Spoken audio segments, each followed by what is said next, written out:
is willing to have me take down your name and their information that I've spoken to them. Are we good on that? Okay, so what the situation is this is Mr. Warren, coffee guy and consultant. Thank you. Thank you. So the situation is that I'm advising you that it is against the law to camp on the city sidewalk, and that it is in fact thank you, sir, that it is could you just write that down?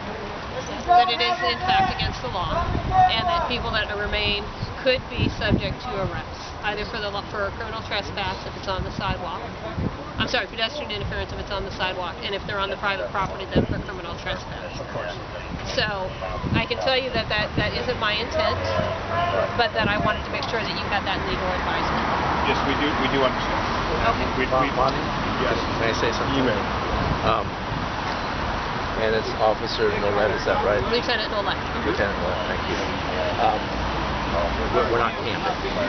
We're not camping.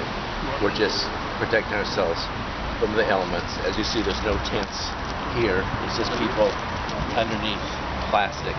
So we're not camping. Okay. Well, we could let the lawyers sort that out if they needed to at some point.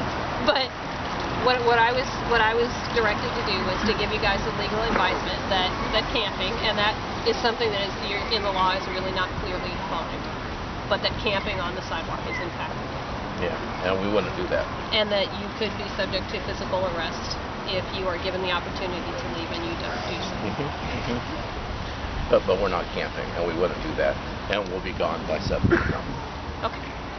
So probably going to be reevaluated throughout the night. We don't expect that there's going to be any problems.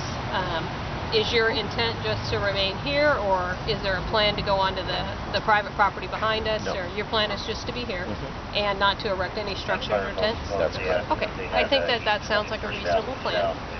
And you've been advised about the legality of it. At some point, if something dynamic changes, how would I get a hold of you?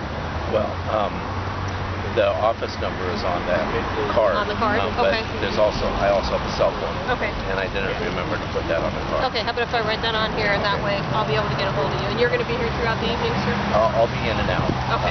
What's your cell? It's 206-450-9136. Okay. Okay. Okay, well, I appreciate your cooperation. And Is there, Lieutenant, any contact information that you might have? Sure. In case something comes up? You know, I've been giving out cards by the 100 over the last few days, but I might still have one. Let me see. Okay, you know what? I don't. That's pretty lame. But what I'll do is I will write the information down for you. Do you want me to just write it on your notebook, or? Do you mind doing it on a little card that I can Not put at all.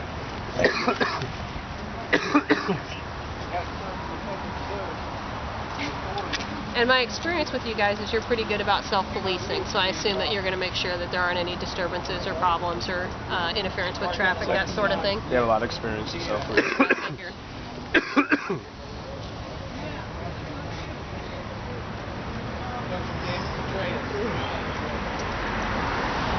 What's the main line to the precinct? 8917. And you want to give them dispatch. 6151 522 1520 22. or 2520. So that's the main line into the precinct. They'll be able to get a hold of me or to get a hold of me if they need to. That's the non-emergency dispatch number if you need to communicate something. Very good. Okay? Very good. So thank you very much, sir. Thank you, Lieutenant. All right. Hopefully the rain will let up for you. Did you have any Sergeant. questions or anything? No, I think we're all set. Have a good night. Okay. Thank you. Thank you.